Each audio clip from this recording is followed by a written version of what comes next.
this episode of the Exertis Broadcast podcast. I'm your host, Mr. Nicholas Smith, coming at you from a bunker somewhere on the sunny side of the East Coast. We won't talk about that on another episode, but today is a special day. I've got a great guest on the show. We're going to talk cameras. We're going to talk IBC. We're going to talk how he got here. So without further ado, I want to introduce Paul Richards from PTZ Optics. Paul, welcome to the show. Thank you for having me, Nick. I just got back from Amsterdam. I was at the IBC show where we released some brand new 4K cameras. So I'm excited to show these off on the podcast today. Oh, that's going to be good. All right, we're going to get to that for sure. And we're going to get to IBC. Before we go there, I've been following PTZ Optics for a couple of years here. We've been, doing some great stuff together. To help me understand, where did PTZ Optics come from? What's the history of this company? Yeah, so most of us behind PTZ Optics have a background in professional audio visual integration. So, the engineers and programmers, and myself included, all come from professional audio visual integration backgrounds. So we really understood the Pro AV industry. And some of us come from a more broadcast side of things, and some of us come from more the Pro AV integration side. And in about 2014, maybe even 2013, we were starting to just not be happy with the PTZ cameras, controllers, and devices that were available on the market. A lot of them were not network connected. Everything was still kind of serial based. And so from the very beginning with PTZ Optics, our very first camera, it was network connected. It wasn't PoE yet. It didn't have NDI yet. It wasn't 4K yet. That was part of kind of the year after year kind of growth and innovation that we've got a 4K PoE NDI camera in front of me here. But in the beginning, it was just trying to get network control. And it was just trying to build an open platform where there was an API where developers could start to, work with our cameras. And very early on, we started to work with Blackmagic. We started to work with vMix and OBS and Wirecast. And the TriCaster, we were one of the first cameras with NDI. So I think really just IP networking and that wave of bringing that to PTZ cameras, live streaming, video production in the Pro AV space was what really set us apart in the early days of our company, is just being kind of network focused from the beginning. And how long have you been with the company? So I've been with the company a little bit over 10 years, so just about a decade. Nice. I started out in sales and then moved to marketing, and I started our first live streaming show. So I remember, we were streaming before there was Facebook Live. I'm going to try to guess that was like 2016. And those were fun times. The only place you could stream for free was YouTube. That I can remember. We started a live streaming show. Live streaming wasn't anything like it is today. In 2016, 2017, when Facebook started doing live streaming, I remember this really interesting split of people saying, why is Facebook doing live streaming? What's the point of it? And then I saw the other side of it where 1 billion people and 100 million, small businesses gained access to live streaming overnight, and our business doubled that year. So I was like, I don't care whether Facebook's going to, change the world or not. Everybody's live streaming now. And then, of course, in 2020 was probably for us the biggest growth wave that we've ever seen, with everyone wanting to live stream at once. So we've kind of gone up and down and all around. And now here we are today. We're one of the top PTZ camera manufacturers in North America. And, we were one of the very first, right after NewTek, one of the very first NDI-enabled PTZ cameras. And we offer a ton of awesome integrations, which is one of the things that today still sets us apart from many of our competitors, is that we have, plugins and integrations and open source protocols that have really made it easy for customers to integrate robotic PTZ camera controls into a variety of audio-visual and broadcast applications. All right, I want to go back a second, though, because you said, marketing. And to me, this is sort of what has set you as a company apart from the rest, right? And I've admired your guys' marketing prowess from a distance for a long time. I actually have a bracelet that says, www.PTZ. It's what would PTZ do? Because watching you all from a distance, you are so customer centric, right? You're the live stream, the books that have been written. And if the audience doesn't know, if there's something you want to learn in the space of live streaming esports, you go to PTZ Optics. They have an ebook for everything. In fact, a physical book. Where'd mine go? It's floating around here somewhere. But I mean, you guys have done just an amazing job of educating the masses about how not just to use your stuff, but how to use all the things that connect to it. And I've just got to applaud you from that standpoint, because that's, I think, truly one of the things that sets your company apart from the other camera manufacturers. Yeah, they put out an occasional webinar here and there, and they'll do a video, but you guys are just consistently at the table every week with, hey folks, here's how to use our stuff. What was the reasoning behind that? I mean, why jump on this live stream so heavily? Well, it's interesting. You're looking at an emerging market, right? Live streaming, video production, broadcast, video communications. I mean, the list goes on and on. Live commerce, right? E-commerce, 10 to 20% of e-commerce, which is a $9 trillion industry, will be done in some live streamed way in the next few years. These are massively growing new spaces, but the end users aren't necessarily educated on how it's going to work. So our motto is educate and empower. So a lot of times, many companies are focused on this tech, this spec. And what we've discovered is like the educational and empowerment piece is what will drive the organic grassroots growth for the need for our products. And then those end users will end up reaching out through our reseller channel to find these solutions. So it's a nice kind of grassroots, and even sometimes on the channel side, right? We could have the best Pro AV integrators that are really good at Pro AV, but maybe on the broadcast side, it's a little bit new to them. And so the education works both ways, whether it's education through the channel where we're helping a new salesperson or a new engineer kind of get up and running quickly, or it's an education for the end users who are realizing new use cases for robotic camera control, right? A lot of this is brand new. Automation, robotics, things of that nature that are allowing people to do more than they've ever seen possible. So when you're in that emerging type of market, education is key.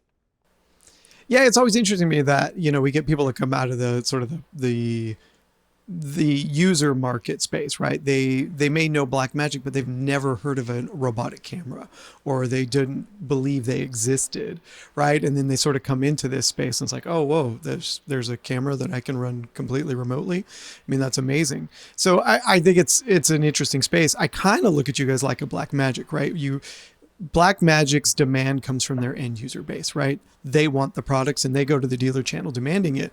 I sort of see you guys the same way. When I look at the live streams, the numbers of people you have from your user base that show up to the live streams, right? And that are there, that are asking questions. It's, again, kudos. Now I got to talk a couple things here. So, I mean, just looking at the list of books that you all have released to educate this, the unofficial guide to NDI, the basics of live streaming, the unofficial guide to Wirecast, helping your church live stream, accelerated broadcast club, the unofficial guide to OBS. I mean, this list just goes on and on. You write most of these, right?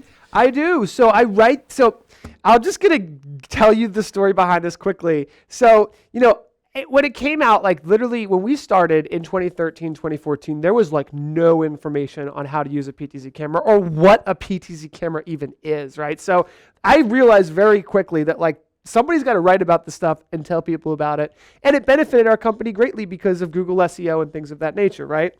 Then as I was writing and I was like think about it like this.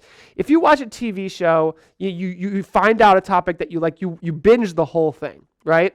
And so what I realized is if I am going to write all of these blog posts about all these different topics, why not sit down and write 20 blog posts in sequence as like it's a Netflix series. So I'm writing these blog posts anyway. Why not combine them into one single book with an introduction and a conclusion and a logical starting place that goes down the list, then have every single blog post be a video, So a lot of people, and I hear this now that I've been doing this for 10 years, I hear people, I read this book, I read that book, I took this course, can you sign the book? It really, from a marketing perspective, it really is a great way to do it because you're going to write blog posts anyway.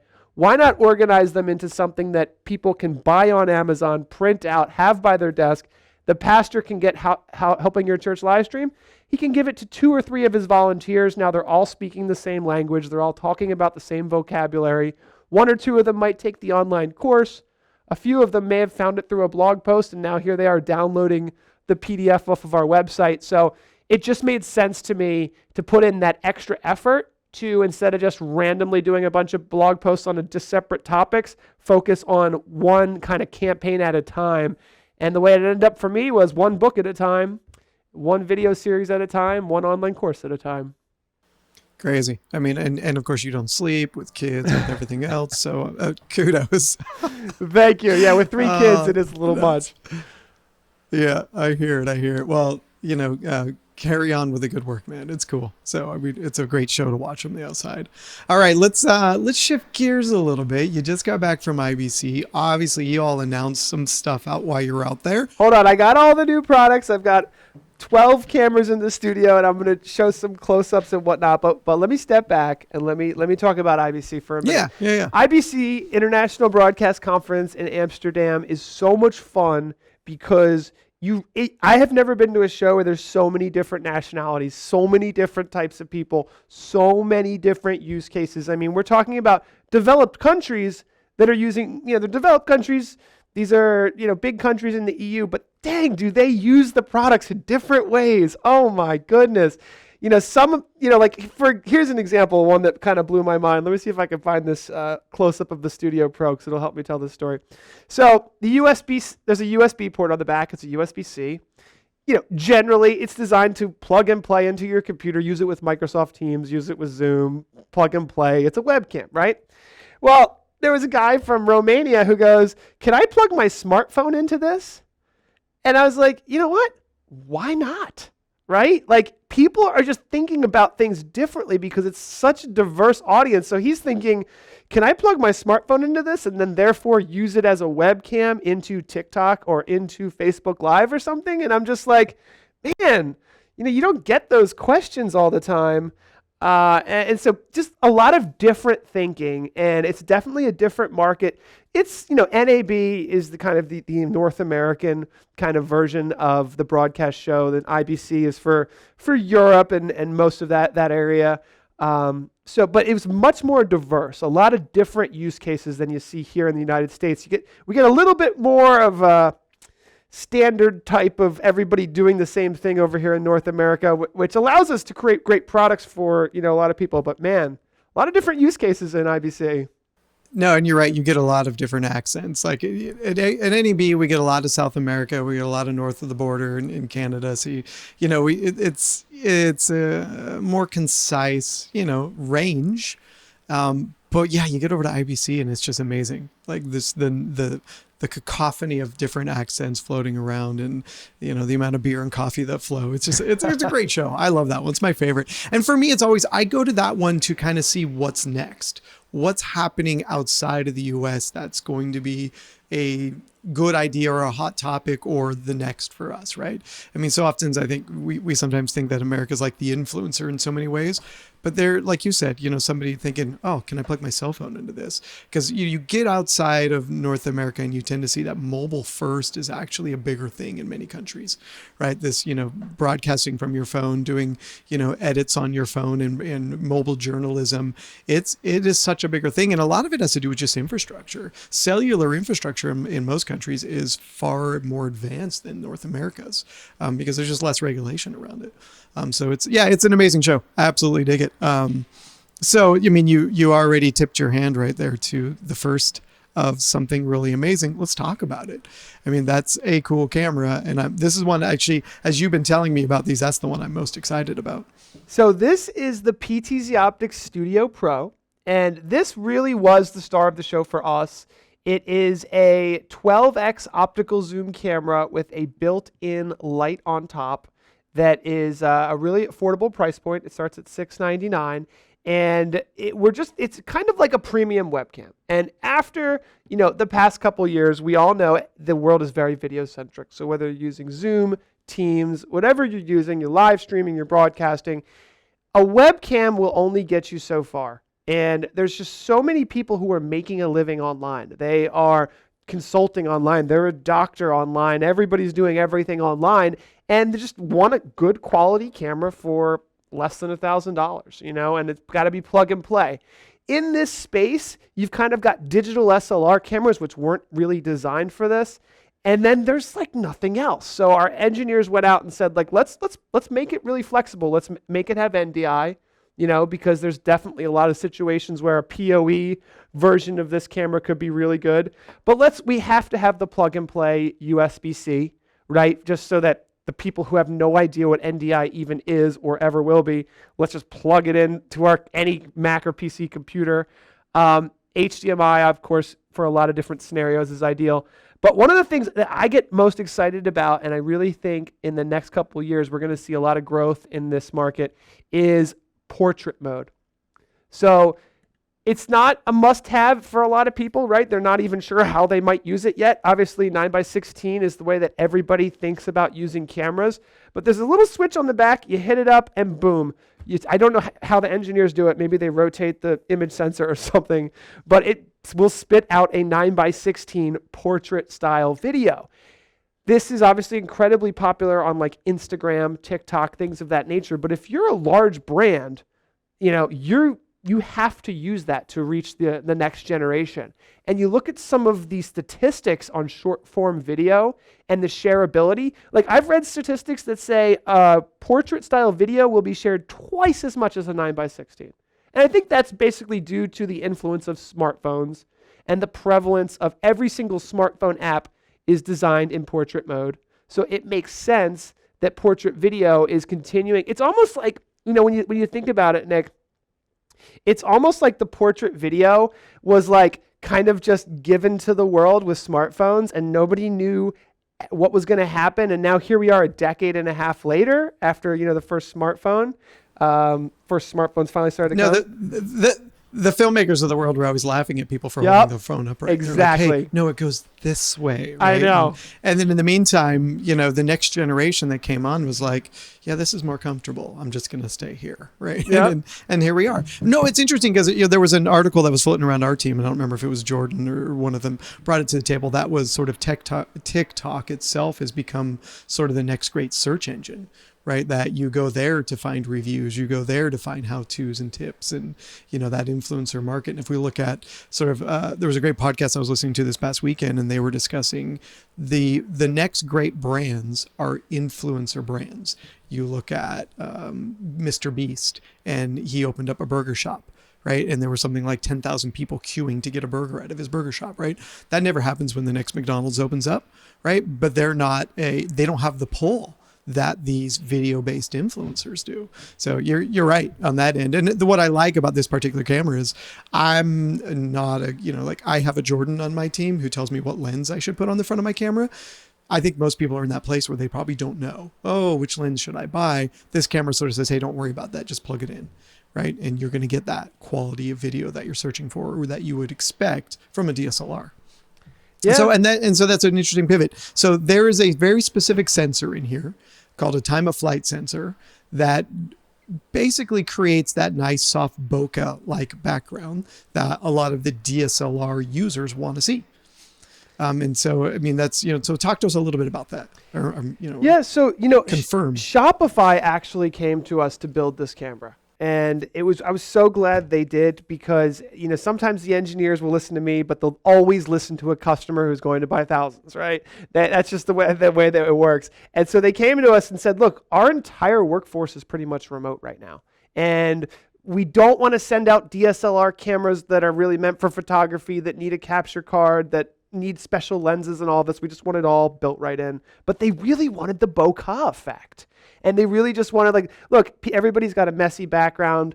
we don't know if it's going to be Teams or Zoom or this or that. So, I know Teams and Zoom have like the blurry background, but we want it to look professional. And for a lot of businesses, their employees on video calls are representing that business. So like we want our people to look good. That's what we want at the end of the day. And we need to buy 1,000 of these because we've got 1,000 remote workers.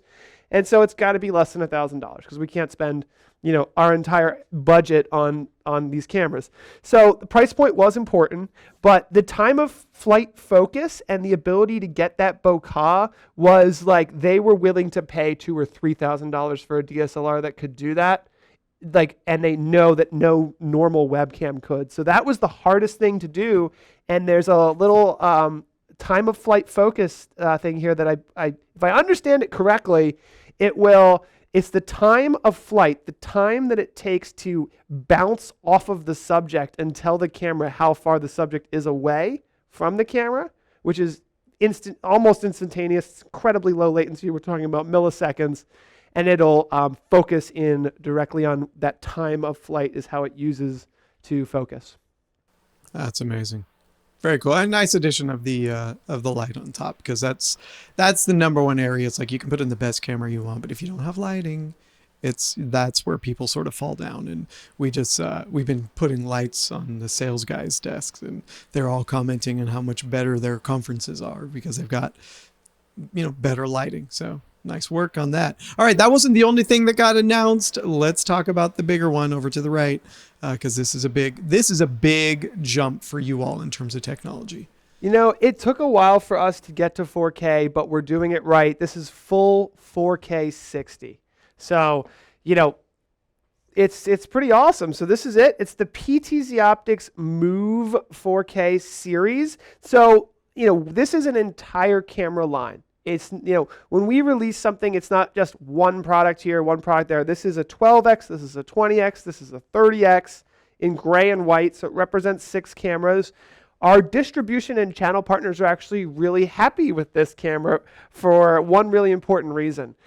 Our Generation 2 cameras, which this is somewhat the replacement for, the Generation 2 cameras, which are still shipping right now and actually have instant rebates to help kind of push the sales for those. But with the 4K cameras, we are combining all of our NDI models, all of our USB models, and all of our SDI models into one form factor. So what used to represent 6, 12, 18 models is now just in 6 SKUs. So it's easier for the customer to make the right decision. It's easier for the channel to keep things in stock. And it is easier for kind of like the whole business model for all of our partners globally.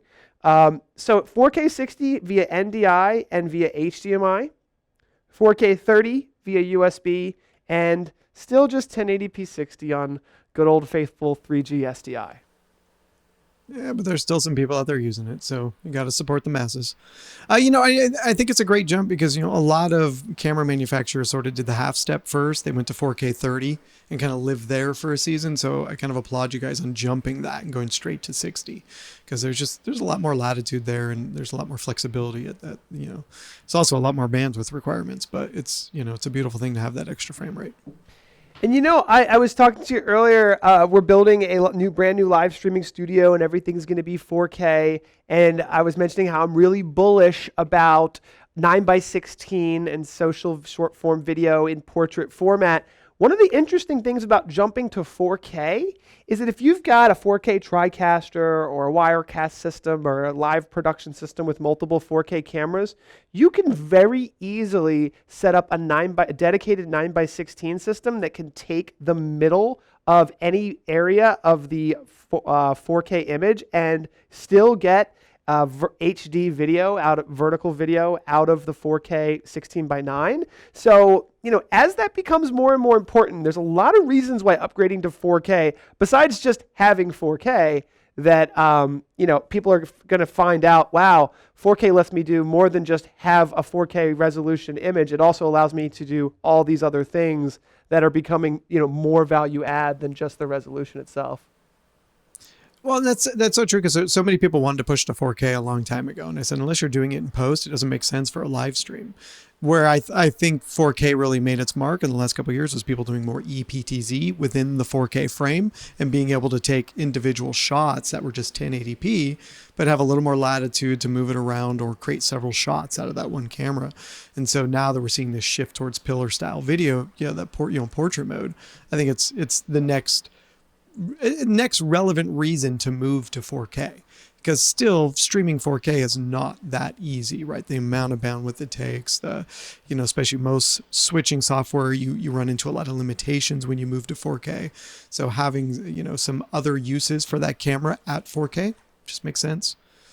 I almost forgot to mention something that we got to geek out about for a minute here. So all of the PTZ Optics Move cameras have, they all have auto tracking built in.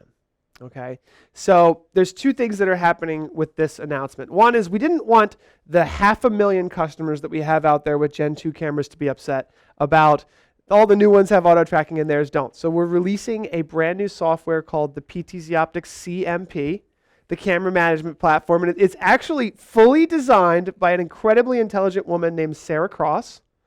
Yes, she is the daughter of Andrew Cross, and it's fun because they collaborate and chat together, and they're doing some really cool things with that software allows all of our Generation 2 cameras to have auto tracking capabilities. It also allows to have artificial intelligence capabilities. And on all of the Gen 3 cameras, we have the ability to have up to 5T artificial intelligence processing capabilities. So that's what allows us to do the built-in auto tracking on this camera, but it's just the very beginning. So we are planning to roll out, an open API for people to actually access the camera and do artificial intelligence processing directly on the camera. And that was one of the things at IBC that was really interesting that we kept on hearing over and over again. Oh, well, in industrial manufacturing, we're using the cameras to check parts and whether or not it's, a good part or a bad part. And then in, this other industry and healthcare, we're using it to quickly scan to see if a patient's skin has this thing or that type of thing. And so artificial intelligence with camera vision is going to become really powerful, but it's still kind of an untapped market. And this Move 4K series for us represents like the next 5 years platform probably. Maybe it's going to be 3 years, but 3 to 5 years is like, this is our baby. This is what we're going to spend all our R&D money on. And to know that it has that artificial intelligence processing capabilities directly on board in the chipset is something that the only thing we're using it for right now is built-in auto tracking, but we want to open it up to the whole world with an API and then internally build modules and plugins to add that capability directly to the camera. Yeah, it's interesting. Machine vision has been sort of in the security market for a long time. We've seen it, sort of Pelco and the other security manufacturers that are doing, facial tracking, license plate monitoring, all these pieces. But I didn't really start seeing it roll into the broadcast industry until a couple of years ago, where it went in the cloud first with some of the, the AI vendors that were doing facial tracking or, jersey searching, as we sort of called it, where it's like, hey, I'm looking for shots of, this particular player, and it could read the name on the back of the jersey, then find all the clips. So we tended to see it more on the post-production side, the post-processing side, but it's finally, I think, with what you're doing here, it's making its way into the cameras and into the encoders and sort of at the edge, so to speak, of production, it's a great start. Now, you mentioned Dr. Cross, and that kind of opens the door to talk about something else that was at IBC, and specifically where you all were at IBC. Talk a little bit about that. Yeah, so we were invited to be part of the Grass Valley booth and the Grass Valley Technology Alliance. And, I think it was 2017, 2018 when I first met Andrew Cross, and he said, hey, do you want to put NDI in your cameras? And we were like, we don't really know what this is. I have no idea how it works, but, we trust you. We know new tech. Let's try this. And, everyone I'm imagining listening to this podcast at this point knows NDI stands for Network Device Interface, and Andrew would continually bring these crazy ideas, and our engineers would be like, this guy's a genius. He's thinking so far into the future. This is going to change the game. And thank goodness NDI existed in 2020. because there are so many live streaming and video production systems that would never be able to do what they did without NDI. And so when Andrew said, hey, we're pretty much going to build NDI into the entire Grass Valley system, and it's going to basically be NDI in the cloud, and there's going to be no limitations, and Grass Valley is a much bigger company that's already has all this infrastructure. Would you like to be a part of the beginning of what we're doing? And I mean, he's already got a track record of like innovating beyond belief. We've already done this with him once, and he was like, come on board with us and be the first, PTZ camera. Literally, we are the very first PTZ camera in the Grass Valley Alliance. We'll probably not be the only PTZ camera next year, but we couldn't not take that step. Now, when we got there, it was interesting because here we are, kind of a middle market company, right? Sub $2,000 products, in talking to the highest end broadcasters who literally probably don't have a camera less than $20,000. So they're coming over, they're checking things and saying, I don't know if I could put this camera on TV. And, I've already discussed this with Andrew, and he's like, look, your cameras probably aren't going to be used on TV. But think about the reality of remote work and remote contribution and the growth in this industry as Grass Valley comes down market. And technically, PTZ Optics is coming up market with 4K cameras, and always trying to innovate. We've got artificial intelligence on here. We're trying to do more. There's a middle ground where television companies and the quality and what they're doing and deploying flight packs and things, we got a lot of great feedback. It's not a perfect market fit yet. We are not selling these cameras to ABC and Discovery and those people. It's not there yet, but it's the right path forward, we thought, for our company. Yeah. Well, and having a pretty close connection with Grass Valley, we're, as that product, as he said, so sort of bringing that down to the masses, we see Grass Valley go into non-traditional studios, right? We're seeing Grass Valley at churches. We're seeing Grass Valley, the platform being used at college campuses and in sporting events. So, the more exposure that gets, it sort of opens you guys up to those opportunities as well. And, I think it's going to be a fun show to watch. I've kind of dubbed his plan NDI 2.0 to a certain degree, because that's sort of that networkless version of what NDI can become, and what they're doing both in the cloud and being able to take that onto prem. We're going to see, this is going to be sort of the next influencer platform to be able to attach to technologies that are probably above most people's pay grade, but have access to them, where, you wouldn't have before because of the cloud infrastructure. So it's going to be a lot of fun to watch. And it was exciting to see you all in that booth, because it's a great leap forward for you guys as well. It really, again, reminds me of what NDI did. Andrew and NewTek gave NDI to the world for free. And, it brought that technology that never would have been in OBS, right? Never would have been in vMix. It never would have been in these softwares. And was just, now everyone is using it. It's a household name. There's millions of people who are familiar with it. So if he's able to do that with Grass Valley, I mean, you and I think, are both just like nodding, like, if he could do that, It's going to be interesting for sure. Oh, yeah. It's funny because it's even NewTek's competitors are using NDI, right? And that's the part I love about it. It's like it's become this, it's carried that same mantra, right? I mean, originally the TriCaster was about democratizing video production, right? And to see him sort of take that same mantra into Grass Valley of how can we make this easier for everybody to produce content? Because as you said, back to that podcast I was listening to this weekend, they said that all the great brands that are going to be the brands we're talking about in the next 10 to 15 years are going to be content-led brands. Companies like Mr. Beast, that they are thought leaders and content creators first, and then have brands second. And you can look at like the Jenners and the other people out there that are sort of following that vein of their content creators, and then they're building brands around that with products, right? So the things that we're going to be looking at 10 years down the road are going to be these people that have always been behind a camera, have always been producing content. So it's great to see Grass Valley start to take their technology to a place it can be used by more people. And then with, products like, your new box cam there, that's just taking that one step further to give better tools to the masses, so they can sort of create their next content provider. It's amazing. There's too much choice of what to watch out there. I mean, I can't even remember the last time I cracked my Netflix account when there's so much great stuff everywhere else. It's true. And, kind of taking the conversation full circle about why are we writing so many books and all of that is because there is too much content, right? There is too much randomness out there. But if we can simplify it down to something we can ship directly to somebody. And, I've heard so many times, you can learn on YouTube. You can YouTube blood, sweat, and tears, and you'll learn a lot. But is it all going to be cohesive to the point where you could really just, spend 2 hours, read a book, understand it? We do live in this world that has got too much media.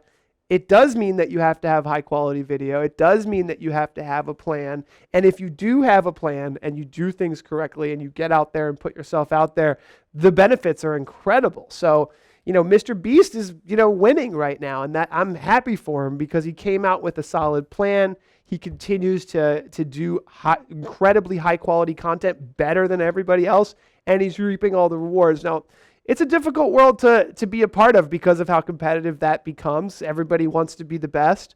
But there's certainly ways for even small businesses. I'm really excited for small businesses to be able to create broadcast quality content, right? If we can give that technology and that capability that Grass Valley has to, a woman down the street who has a, furniture store, it's kind of coming. And that the smartphone did that in one sense, but I think the smartphone is just the gateway to getting started. And then they're saying, hey, now be real. I'm doing it. I'm streaming with my smartphone. I'm using it on Facebook. I'm using it on this or that. Now I'm ready to keep my cell phone in my pocket, use it for a phone, use it for what I need it to. Now I'm ready to put in a studio. And the amount of streaming studios, video communication systems that are getting put into retail, getting put into all kinds of small businesses is just, it's fun. It's fun to see. Well, I mean, you look at the MLM market, like the LuLaRoes and these other self-made salespeople who are streaming, hey, here's makeup tips, here's, this is the makeup I use and you can buy it from me, right? All these, like you said, small businesses that are enabled through video content, because in the end, we want to understand the product we're buying. We want to understand and know that maybe that's the right one and that's for me. And I think it's sort of about niche marketing, right? We had a great call the other day with a guy who just wants to stream curling. And there's a big enough audience out there for him to go out and put cameras in all these curling studios around the country and create a channel for that. Probably ESPN's not going to pick up their show, but there's still enough audience members that they will watch that. How many other niche markets are there out there, where there's enough, 2,000, 3,000, 10,000 people who will watch that content, right? And that's all it takes anymore. So it's, it is a creator's world now. A content creator's world. And I think that's the part that we've all got to keep enabling these tools and making them available and present to the content creators, to the next content creator. Well, listen, we're going to wrap this up. This has been a lot of fun. I thank you for jumping on and sharing the great new products, your experience at IBC. Obviously, we'll keep our eyes on the live stream. Before you go, where do people watch PTZ Optics? So PTZ stands for Pan Tilt Zooms. That's kind of easy to remember. PTZOptics.com or at PTZ Optics on every social media platform. Easy enough. All right. And so catch the show. I think you guys are on every week on like clockwork, producing content and showing people how to use the stuff. If you get to their website, you can download all the ebooks. There's a lot of them there. So it's a great way to grow your knowledge on the market and the product. All right, Paul. Thank you for being here. I appreciate it. Thanks, Nick. Always a pleasure. All right. Let's call this episode of the Exertis Broadcast Podcast over and out.